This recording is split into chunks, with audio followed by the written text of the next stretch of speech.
Hello everyone, welcome to our YouTube channel maths magnet with Arijit sir. তো friends, আজকে আমি তোমাদের সামনে প্রতিদিনের মতন আর একটা ডেসক্রিপটিভ ম্যাথামেটিক্সের অঙ্ক নিয়ে হাজির হয়েছি। খুবই ইম্পর্টেন্ট তোমাদের upcoming PSC miscellaneous, ICDS main এবং ডাব্লিউপি এসআই এবং পরবর্তীকালে যদি তোমাদের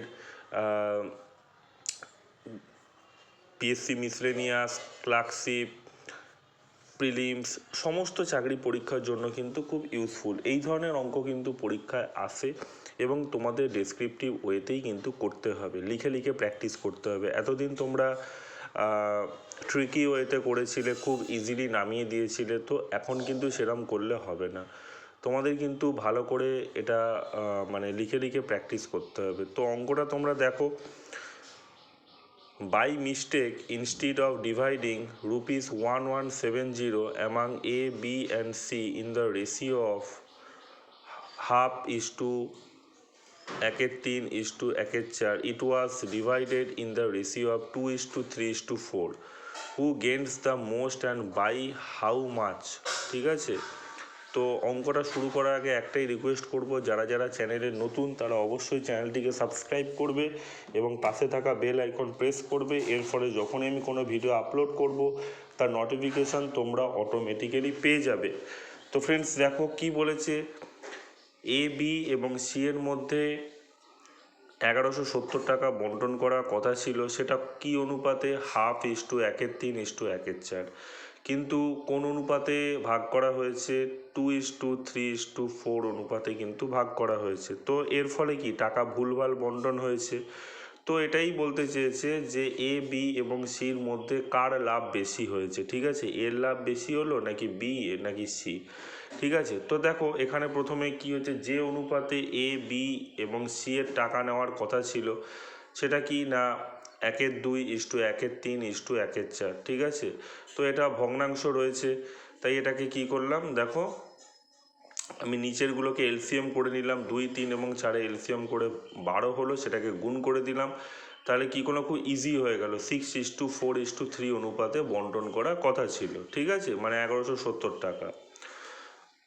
তো এ কত পেত? দেখো 6 + 4 + 3 মানে কত? 13 ইউনিটের মধ্যে এ পাচ্ছে 6 ইউনিট। তো সেক্ষেত্রে 6/13 করেছি ইন্টু 1170, সেটাকে ক্যালকুলেশান করলে তোমরা পেয়ে যাবে 540 টাকা। আচ্ছা, এরপরে দেখো বি কত পেত। তো বি এর জন্য দেখো মানে 4 ইউনিট, কত? 13 ইউনিটের মধ্যে, তাহলে 4/13 হয়ে যাবে ইন্টু 1170 টাকা হয়ে যাবে। ঠিক আছে, তো সেখান থেকে সে দেখো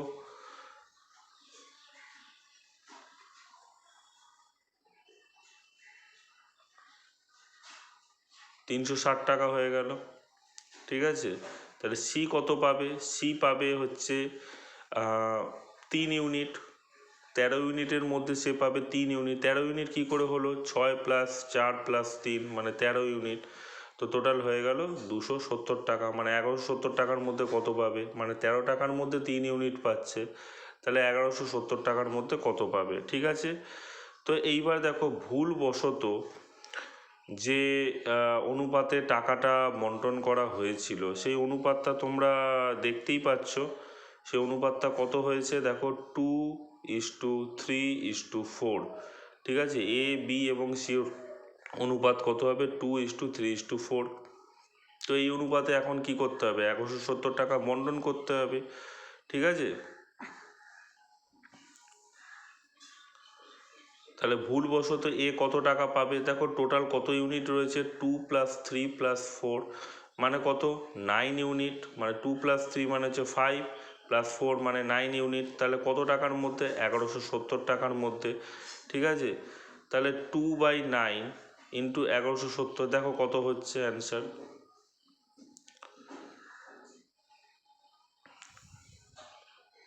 260 টাকা হয়ে যাচ্ছে। ঠিক আছে, ক্যালকুলেশন করে নিও তোমরা।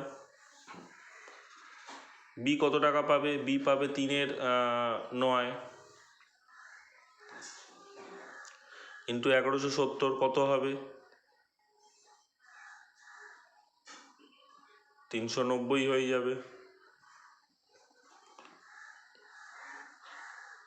সি কত টাকা পাবে দেখো, সি পাবে হচ্ছে কত, 4/9 ইন্টু 1170, মানে 130 ইন্টু 4 মানে 13×4 = 52, মানে 520 টাকার কাছাকাছি, 520 টাকা। তা দেখো তাহলে লাভ কার বেশি হয়েছে, এ আগে পেয়েছিল 540 টাকা ঠিকঠাক হয়েতে, এখন ভুলবশত এ কম পাচ্ছে, তাহলে এ তো লাভ পায়নি। বি দেখো 360 টাকা আগে পেয়েছিল, এখন 390 টাকা, মানে ভুলবশত সে 30 টাকা বেশি পেয়েছে, তাহলে সে হচ্ছে লাভ পায়নি। কিন্তু সি এর পাওয়ার কথা ছিল দেখো 270 টাকা, কম টাকা পাওয়ার কথা ছিল, সে কিন্তু বেশি লাভ পেয়েছে। ঠিক আছে, তার মানে হচ্ছে 520 টাকা মতন সে সি এই মুহূর্তে পেয়েছে। ঠিক আছে, তো দেখো আমরা কি লিখছি, সবচেয়ে বেশি লাভ সি করেছে।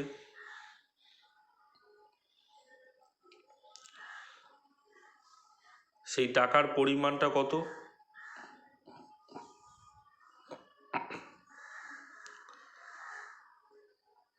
520 টাকা থেকে 520 টাকা থেকে যদি 270 টাকা মাইনাস করে দিই, তাহলে কত হবে, 250 টাকা। ঠিক আছে, ভালো লাগলে অবশ্যই চ্যানেলটিকে সাবস্ক্রাইব করবে পরবর্তী নোটিফিকেশান পাওয়ার জন্য।